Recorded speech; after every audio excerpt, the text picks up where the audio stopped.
Generation Z. For retailers, they are young and desired, but demanding and frequently misunderstood. Roughly between the ages of 14 to 29, the demographic makes up close to a quarter of the global population. And by the year 2030, we'll have the largest economic footprint of our lifetime. So figuring out what they want isn't just academic, it's the difference between obsolescence and prosperity. Few established brands seem to have cracked the code as well as Coach. Founded in 1941, it was all the rage with boomers and Gen Xers in the 80s and 90s before becoming just a bit too ubiquitous, a bit too everything, and falling out of favor with the younger millennials who began dismissing Coach as their mother's brand. Stuart and I, many years ago, recognized, among other people at Coach as well, that we were too much often considered a brand for everyone and hence a brand for no one. And we became extraordinarily focused on Gen Z. Todd Kahn, the CEO of Coach brand, is referring to Stuart Vevers, his creative director, and their joined at the hip quest to win over and retain the holy grail of Gen Z. And that quest, it's paying off. We brought in 2.9 million new customers in our last quarter, the holiday quarter. So these are people that had never purchased a Coach. I think we're bringing new people into the category. I think sometimes we used to talk about share of wallet. I think our share of wallet has been enhanced because of the compelling nature of our product. All told, Coach delivered brand revenue growth of 25% for its parent company Tapestry in the quarter ended in December 2025. That was the fifth straight quarter of double-digit percentage gains, a streak the brand hadn't seen in years. And people, they're taking notice.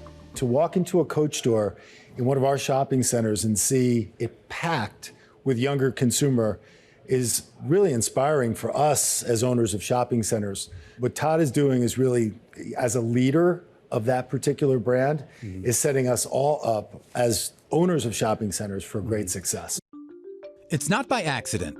Lou Frankfurt, who is credited with taking Coach from a small local leather goods company with just $6 million in sales in the late 1970s to a multi-billion-dollar global juggernaut by the time he stepped away as CEO in 2014. He talks pointedly about some of the mistakes made in the 2000s that led to Coach losing its cachet. One of the things that legacy brands can do is they can withstand bad strategies or mistakes. And it took 10 years after my departure for Coach to be restored and surpass the height that we realized when I was there. And clearly, Stuart and Todd are great stewards of the brand. It doesn't hurt to have brand ambassadors curated from the coolest of the cool. Ad campaigns with Lil Nas X, Selena Gomez, Megan Thee Stallion, and wait, was that Bella Hadid walking down the street with a vintage Coach hobo bag? Keeping that buzz going, though, it's tricky. According to Frankfurt, pay attention to what your customers are saying, always ask, never assume. Coach has been here for 85 years, and I started with Coach 45 years ago. So I've seen generation change, and Gen Z is the generation that's most similar to my generation, the 60s. They're very value-driven. They're concerned with climate. They're concerned with authenticity, truth, being who they are, relationships. More so than just the size of this demographic, it's their spending habits that are drawing the focus of Coach and other brands. A study by Morning Consult found that in the past year, Gen Z spending has risen almost 20% on non-essential goods like clothes and beauty products. What we're finding is their frequency of purchase, especially Gen Z, is slightly higher than other cohorts. And despite having been birthed into an online one-click world of e-commerce, sometimes they just want to physically go into the store and touch that leather. Coach historically has been known for the quality of leather, and that goes back to the origin story of the company. Their tanneries are the best among their quality of the input, and I think that the consumer today is actually very, very smart and intelligent about what they're getting. They're also looking to make shopping an event. Many Gen Z will tell you they love experiences just as much as you love experiences. The difference, I think, is they're very, very thoughtful about their purchases. Sometimes people talk to me a lot about, wow, people are shopping in the real world again, and they're going to malls again. Malls are alive and thriving. That's led Coach to focus on not just what it sells, but how it sells it. There are the brand new leather bags to touch and feel, of course, but you can also bring in, well, your mother's used Coach bag and have it refurbished and adorned in store as part of Coach's Reloved program. Or maybe you pop into the company's Coachtopia concept and pick up a purse made from upcycled production waste. And then there's the coffee shop. Yes, coffee.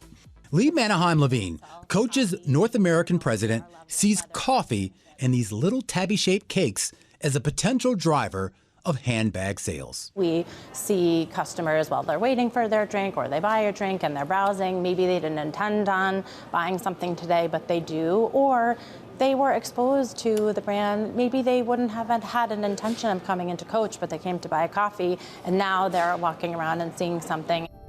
And that speaks to a larger overarching mission, the evolution from Coach's affordable luxury ethos of days past to what it now calls expressive luxury. They've carved out their own niche, right? And so, yes, it's aspirational, but it's also accessible to a broad swath of the population.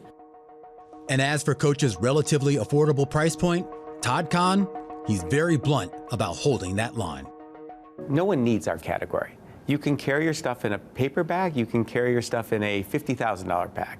You have seen some of those European handbag makers raise their prices, that maybe that's given you a little bit more room, especially when it comes to that $200 to $500 range, to bump up your prices as well. I find it offensive that somebody has to save 4 months of salary to buy a handbag, okay? That's not a business I want to be in. I love that you can walk into a Coach store anywhere in the world and buy something compelling, and you don't have to make the choice of missing out on something you would have saved for 4 months. That's powerful to me. It's a strategy resonating with their now core Gen Z customer. This is Brooklyn. This is one of the bags for Gen Z.